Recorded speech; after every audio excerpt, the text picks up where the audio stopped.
Assalamualaikum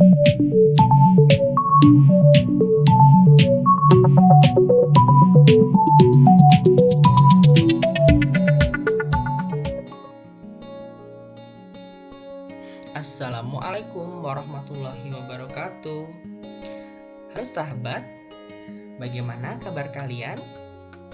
Semoga sehat selalu ya. Nah, pada video sebelumnya kita telah membahas terkait partikel materi. Maka dalam video kali ini kita akan membahas atau sama-sama belajar terkait klasifikasi materi. Ini adalah gambar bumi. Berbicara tentang bumi, itu erat kaitannya dengan alam semesta. Sesungguhnya, benda-benda di alam semesta sejatinya adalah materi. Nah, materi-materi dalam semesta ini jumlahnya cukup banyak sekali, bukan? Sehingga materi-materi yang ada di alam semesta itu diklasifikasikan ke dalam beberapa kelompok berdasarkan ciri khasnya. Apa saja itu? Mari perhatikan.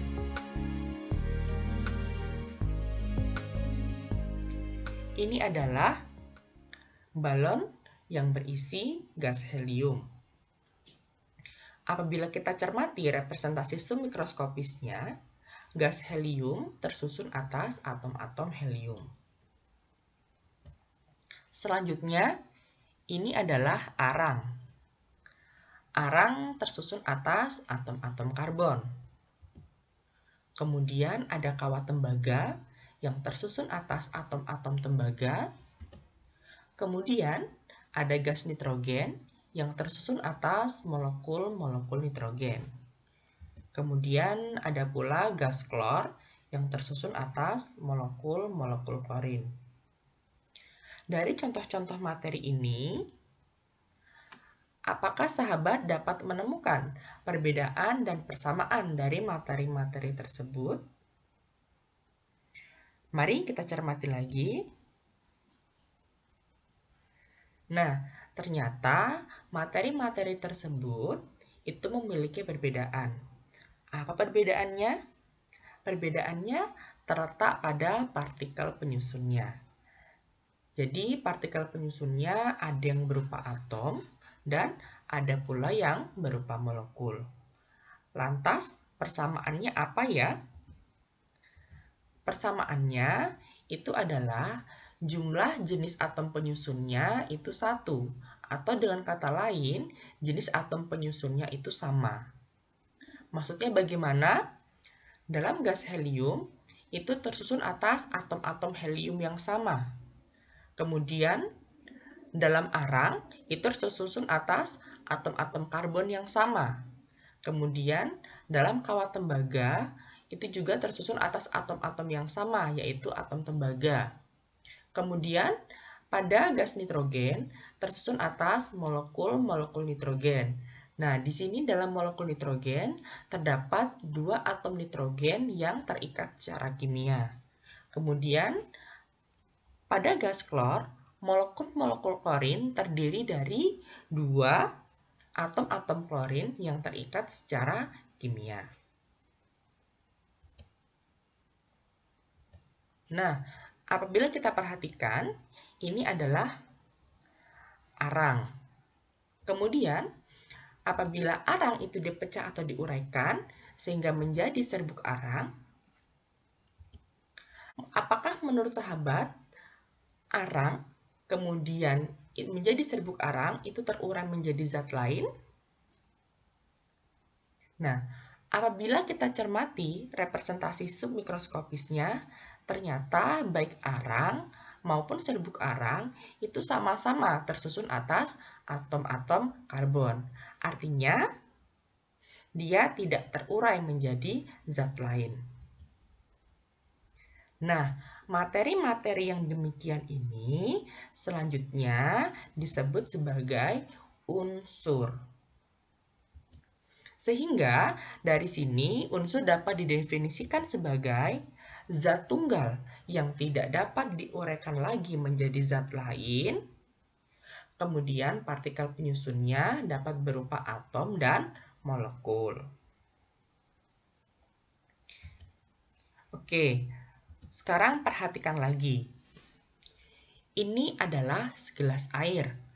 Apabila kita perhatikan representasi submikroskopisnya, air tersusun atas molekul-molekul air. Kemudian, ini adalah es kering, di mana es kering itu tersusun atas molekul-molekul karbon dioksida. Kemudian, ini adalah garam. Garam tersusun atas ion-ion Na+ dan Cl-. Kemudian, ini adalah cangkang kerang. Nah, cangkang kerang tersusun atas ion-ion Ca2+ dan ion CO3 2- atau ion karbonat. Dari materi-materi tersebut, dapatkah sahabat menemukan perbedaan dan persamaannya? Mari perhatikan lagi. Nah, ternyata perbedaannya juga terletak pada partikel penyusunnya, yaitu partikel penyusunnya dapat berupa molekul dan ion. Lantas, persamaannya apa ya? Ternyata persamaannya terletak pada jumlah jenis atom penyusunnya yang lebih dari satu. Atau jenis atom penyusunnya itu berbeda-beda. Sekarang kita perhatikan kembali. Air, kemudian dia dipecah atau diuraikan. Nah, melalui namanya proses elektrolisis. Ternyata di sini air dapat diuraikan menjadi gas oksigen dan gas hidrogen. Apakah terurai menjadi zat lain? Ya, dia terurai menjadi zat lain, yakni tadi ya, gas oksigen dan gas hidrogen. Nah, materi-materi ini selanjutnya kita kelompokkan sebagai senyawa.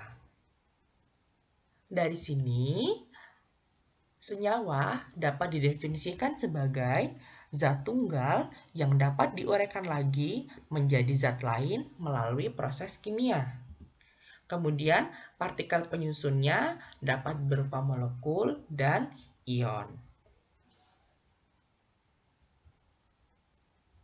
Mari perhatikan kembali.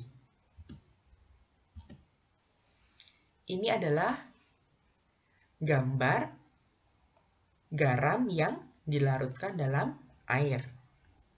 Nah, di dalamnya ternyata ada ion Na+, ion Cl-, dan molekul air. Kemudian ini adalah gambar gula yang dilarutkan dalam air. Di dalamnya terdapat molekul gula dan molekul air. Kemudian ini gambar antara minyak yang ditambahkan ke dalam air. Di dalamnya juga ada molekul-molekul minyak dan molekul-molekul air. Ini adalah gambar trompet yang terbuat dari kuningan. Nah, di dalam kuningan ini terdapat atom tembaga dan atom seng.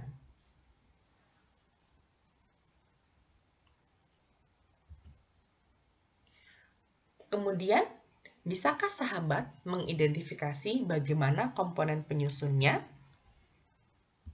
Perhatikan kembali, bagaimanakah komponen penyusunnya? Ya, ternyata materi-materi tersebut tersusun atas 2 atau lebih zat tunggal ya.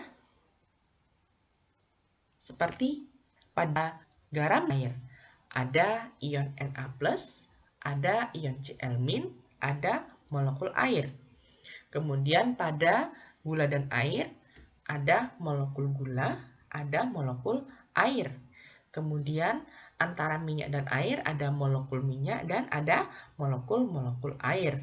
Kemudian pada kuningan ada atom tembaga dan atom seng.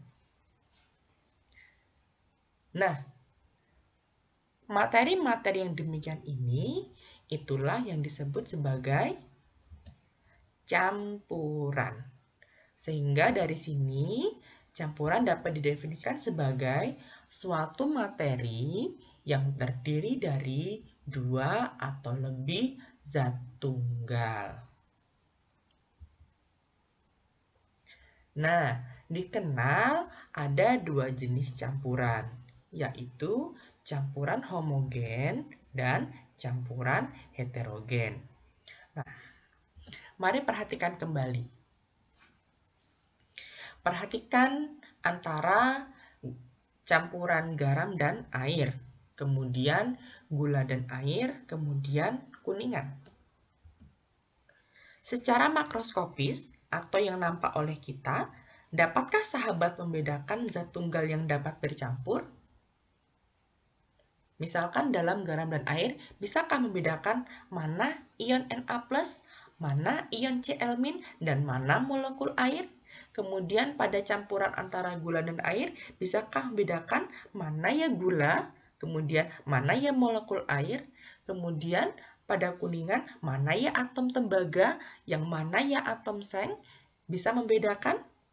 Nah, kalau sahabat tidak bisa membedakan zat tunggal yang dapat bercampur, nah campuran yang demikian ini itu adalah campuran homogen.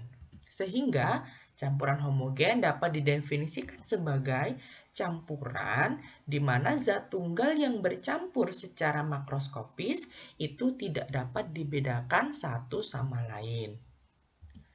Nah, campuran homogen itu disebut juga sebagai larutan.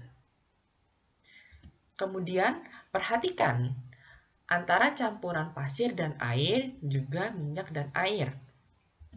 Nah, dapatkah sahabat membedakan zat tunggal yang dapat bercampur? Misalkan pada campuran pasir dan air, bisa membedakan mana airnya dan mana pasirnya? Kemudian antara campuran minyak dan air, mana minyaknya, mana airnya? Nah, jika sahabat dapat membedakan zat tunggal yang bercampur, campuran yang demikian ini itu dinamakan campuran heterogen. Sehingga campuran heterogen dapat didefinisikan sebagai campuran di mana zat tunggal yang bercampur secara makroskopis dapat dibedakan satu sama lain. Nah, campuran heterogen itu disebut juga dengan suspensi. Sehingga dari sini, apabila kita klasifikasikan materi-materi secara kimia, nah, ada materi, kemudian kita bedakan bahwa materi itu terdiri atas zat tunggal dan campuran. Zat tunggal terdiri atas unsur dan senyawa. Kemudian campuran itu ada campuran homogen dan campuran heterogen. Nah, sekarang kita latihan ya. Ini ada beberapa representasi submikroskopis dari materi. Coba, kira-kira yang A, B, C, D, E, F, dan G itu apa ya? Apakah unsur? Apakah senyawa? Apakah campuran? Oke, sudah bisa? Mari kita coba. Yang A itu apa menurut sahabat? Yang A itu adalah campuran. Kemudian yang B apa ya? Yang B adalah unsur. Yang C apa ya? Yang C itu adalah senyawa. Yang D apa ya? Yang D juga senyawa. Yang E juga senyawa. Yang F F itu adalah campuran, dan yang G juga campuran. Oke, sampai di sini pembahasan kita terkait klasifikasi materi. Mudah-mudahan video ini bermanfaat ya. Ya, jangan lupa tinggalkan like, kemudian komen Anda, dan subscribe. Terima kasih telah menonton video ini. Sampai berjumpa lagi. Wassalamualaikum warahmatullahi wabarakatuh.